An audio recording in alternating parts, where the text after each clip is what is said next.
Hello guys, welcome to your YouTube channel pupil teacher. आज की video हम discuss करने वाले हैं साइकोलॉजी का इम्पोर्टेंट टॉपिक, जो कि आपके मेथड्स ऑफ टीचिंग रहने वाले हैं। अक्सर आपसे पूछा जाता है कि कौन सा मेथड बेस्ट रहता है या फिर किसके प्रपाउंडर कौन है, जनक कौन है। इस टाइप के क्वेश्चंस आपसे मेथड से पूछे जाते हैं। तो कुछ मेथड्स हमने इससे पहले डिस्कस कर दिए। अगर आपने वीडियो नहीं देखी है तो आप डिस्क्रिप्शन बॉक्स में जाकर देख सकते हो, वहाँ पे आपको हर एक सेक्शन के अलग अलग प्लेलिस्ट मिल जाएगी। तो आज का टॉपिक हमारा रहने वाला है प्रोजेक्ट मेथड, यानी कि परियोजना विधि। Project method of teaching is the outcome of John Dewey philosophy.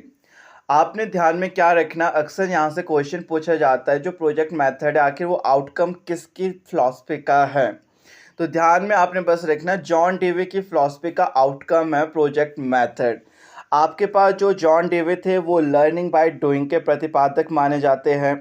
इन्होंने कहा था कि बच्चे को करके सीखने देना चाहिए, और इनकी जो मेथड्स थी, थ्योरी थी, वो बिल्कुल आपके पास चाइल्ड सेंटर्ड थी। इसीलिए जो आपका प्रोजेक्ट मेथड है ये भी आपका चाइल्ड सेंटर्ड मेथड के नाम से जाना जाता है। नेक्स्ट बात, जो आपके प्रोजेक्ट मेथड है तो इसके जो जनक माने जाते हैं वो आपके पास प्रोफेसर विलियम किलपैट्रिक है। आपके पास कभी भी पूछा जाता है कि प्रोजेक्ट मेथड के जनक कौन है, प्रतिपादक कौन है, या फिर प्रपाउंडर करके आ जाएगा। कई बार तो पूरा नाम होगा विलियम किलपैट्रिक, कई बार प्रोफेसर विलियम किलपैट्रिक पूरा होगा, या फिर कई बार किलपैट्रिक ही आपके पास लिखा होता है। तो इन्होंने जो थ्योरी फॉलो की थी वो जॉन डेवे की थी कि आखिर जो भी बच्चा है वो ना करके सीखेगा।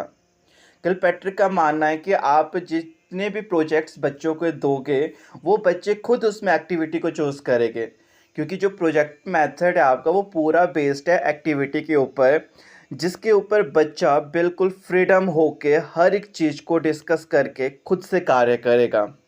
जैसे आपके जीन प्याजे ने कहा था या फिर लेव वाइगॉस्की की जो बच्चा है वो समाज से सीखेगा, उसी तरीके से जो आपके पास किलपैट्रिक है इनका भी ये मानना है कि जो बच्चा है ना वो खुद से अपने कार्य को चूज़ करके उस पर कार्य करेगा। यानी कि जो भी प्रोजेक्ट बच्चे को दिया जाएगा उसके ऊपर जितना भी कार्य होगा बच्चा स्वयं करेगा। और किलपैट्रिक ने कुछ वर्ड में अपनी एक स्टेटमेंट दी थी जो कि अक्सर पूछी जाती है आपसे। In the words of Kilpatrick, project is a whole-hearted purposeful activity proceeding in a social environment। आपसे कभी पूछा जाता है project is a whole hearted purposeful activity proceeding in a social environment, ये जो स्टेटमेंट है या फिर ये जो वाक्य है किसके द्वारा कहा गया है, तो Kilpatrick. It means that it is the activity chosen from a real life situation and completed in a social setup। जिसके कहने का अर्थ है कि जो एक्टिविटीज़ है ना वो चूज़ की जाएगी पर्सनस की रियल लाइफ से, ठीक है, और उसको कंप्लीट किया जाएगा सोशली सेटअप करके, सोशली यानी कि समाज में। अब देखो जो प्रोजेक्ट्स होते हैं उसके ऊपर वर्क किया जाता है अलग अलग टाइप्स के रूप में, और आपका जो प्रोजेक्टिव मेथड होता है ये ना कुछ प्रिंसिपलों के ऊपर बेस्ड है, सिद्धांतों के ऊपर, जिससे क्वेश्चन पूछा जाता है। पहला प्रिंसिपल है आपके पास प्रिंसिपल ऑफ एक्टिविटी, गतिविधि का सिद्धांत। आपको अभी भी मैंने बताया जो प्रोजेक्ट मेथड है वो बेस्ड अपॉन एक्टिविटी, जिसके ऊपर के बच्चों को कार्य करने को दिया जाता है, एक्टिविटी करने को दिया जाता है, और बच्चे उस कार्य को अपने अकॉर्डिंग चूज करते हैं बिल्कुल फ्रीडमली। नेक्स्ट जो प्रिंसिपल है प्रिंसिपल ऑफ यूटिलिटी, उपयोगिता का सिद्धांत। प्रोजेक्टिव मेथड जो है आपको वो यूटिलिटी के ऊपर भी बेस्ड रहता है। नेक्स्ट है आपके पास प्रिंसिपल ऑफ पर्पस, यानी कि उद्देश्य का सिद्धांत। अब जिस भी प्रकार की एक्टिविटीज़ की जाती है उसके पीछे कोई ना कोई पर्पस तो रहता ही रहता है, हमेशा उद्देश्य। क्योंकि जब क्लासरूम में कोई एक्टिविटी करवाई जा रही है उसके पीछे कोई ना उद्देश्य है कि बच्चे को मोटिवेट किया जाए, या उनमें इंटरेस्ट को डेवलप किया जाए, या उनको अवेयर किया जाए। तो इसी बेस के ऊपर आपका प्रोजेक्ट मेनली बनता है क्लासेस के अंदर। नेक्स्ट और लास्ट प्रिंसिपल ऑफ फ्रीडम, यानी कि स्वतंत्रता का सिद्धांत, जो कि मैं बहुत बार बता रहा हूँ। प्रोजेक्ट मेथड आपका बेस्ड रहता है एक्टिविटी और मेनली फ्रीडम के ऊपर। बच्चा जो भी कार्य करेगा, जिस भी प्रकार का प्रोजेक्ट बनाता है वो बिल्कुल बेस्ड रहता है फ्रीडम के ऊपर, स्वतंत्र रूप से बनाता है। उसमें कोई भी इंटरफेयर नहीं किया जाता। बच्चे को बस या तो कोई टॉपिक चूज करके दिया जाएगा, उसके बाद जो मॉडल होगा या प्रोजेक्ट होगा वो बच्चा खुद का खुद बनाएगा, जिसके द्वारा बच्चे की ऑलराउंड डेवलपमेंट होगी। और जो आपका प्रोजेक्टिव मेथड होता है ये चाइल्ड सेंटर्ड मेथड होता है, बाल केंद्रित, क्योंकि यहाँ पे टीचर्स की ज़्यादा कार्य नहीं होता है बल्कि बच्चे यहाँ पे मेन रोल प्ले करते हैं। नेक्स्ट मेथड ऑफ टीचिंग है हमारे पास क्वेश्चन आंसर्स मेथड यानी कि प्रश्नोत्तर विधि, जो कि मेनली आपने देखा होगा कि टीचर्स क्वेश्चन पूछते हैं और बच्चे उसका आंसर देते हैं, वही आपकी क्वेश्चन आंसर्स मेथड है। और जो क्वेश्चन आंसर मेथड है इसके जो प्रतिपादक है वो आपके पास सुकरात है, और इसको कई बार सुकरात विधि के नाम से भी जाना जाता है। क्वेश्चन आंसर जो मेथड है इसको सुकरात विधि के नाम से जाना जाता है, और क्वेश्चन आंसर्स मेथड के जो जनक है वो आपके पास सुकरात है। Question answers teaching strategy is an old strategy known as a Socratic method of teaching. आपके पास जो क्वेश्चन आंसर्स मेथड है सबसे ओल्डेस्ट मेथड है, क्योंकि बहुत पुराने समय से जब भी कोई भी चैप्टर्स करवाए जाते हैं, जब गुरुकुल का समय भी होता था उस वक्त भी जब भी जो भी वहाँ पे पाठ करवाया जाता था तो उसके बाद उनसे पूछा जाता था। सेम वही चीज़ है कि आज के समय में भी जैसे भी चैप्टर्स करवाए जाते हैं, जैसे यूनिट्स हो जाती हैं, उसके बाद वहाँ पे क्वेश्चंस को पूछा जाता है। सबसे बेस्ट मेथड है जिसमें कि आप बच्चे को इवेलुएट कर सकते हो। बच्चों के मूल्यांकन के लिए कभी भी पूछा जाता है सबसे बेस्ट टीचिंग मेथड कौन सा है, तो आपके पास क्वेश्चन आंसर्स मेथड है, और ओल्डेस्ट मेथड्स के नाम से भी जाना जाता है। यहाँ पे जो आपके पास सुकरात है ये आपके ग्रीक फिलोसफर है, अगर कभी पूछा जाए आपसे तो ये ग्रीक के हैं।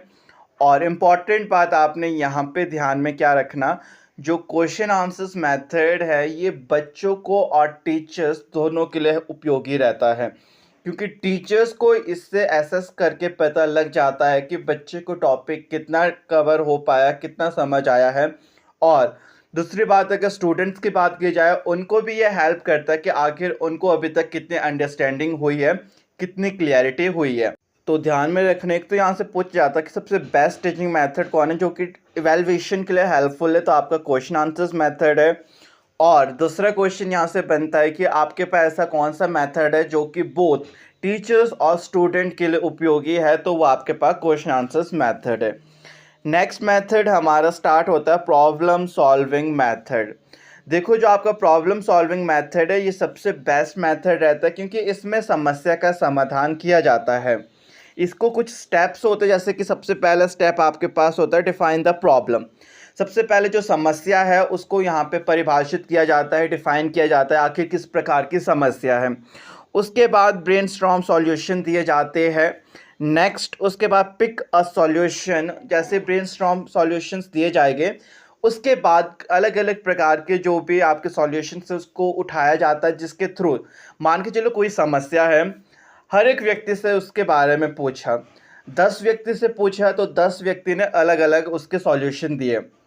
जैसे अलग अलग सॉल्यूशन दिए तो एक एक सॉल्यूशन को वहाँ पे लिया गया और ताकि कि समस्या का समाधान करने की कोशिश की गई, यानी कि इम्प्लीमेंट द सॉल्यूशन, जो भी सॉल्यूशन उसको इम्प्लीमेंट किया गया। और लास्ट में आपके पास रिव्यू द रिज़ल्ट, जो रिज़ल्ट होता है उसको रिव्यू किया जाता है कि आखिर आपके द्वारा जो सॉल्यूशन दिया गया था उसका क्या अफेक्ट पड़ा है, क्या वो हमारी समस्या का समाधान हो गया या फिर नहीं।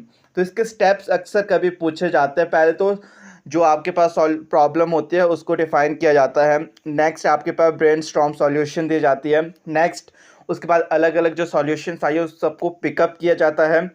उन सॉल्यूशन को लेने के बाद फिर उनको इम्प्लीमेंट किया जाता है, लागू किया जाता है। नेक्स्ट में फिर उसका रिव्यू दिया जाता है कि आपकी जो समस्या है उसका उस सॉल्यूशन के द्वारा समाधान हो पाया है या फिर नहीं।